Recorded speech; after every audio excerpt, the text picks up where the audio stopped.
Can you 1v1 on Baseball 9? Now, unfortunately, Baseball 9 doesn't have any multiplayer function for that matter.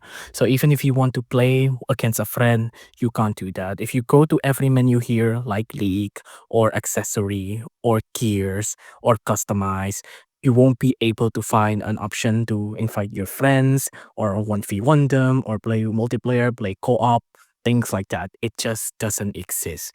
The closest thing you could possibly get to a 1v1 is that when you play on seasons here, there's standings here, right? And you can compare those standings with your friend and then compare points, and whoever has the highest score win. That's the closest way you can get to a 1v1 on a Baseball 9 game, right?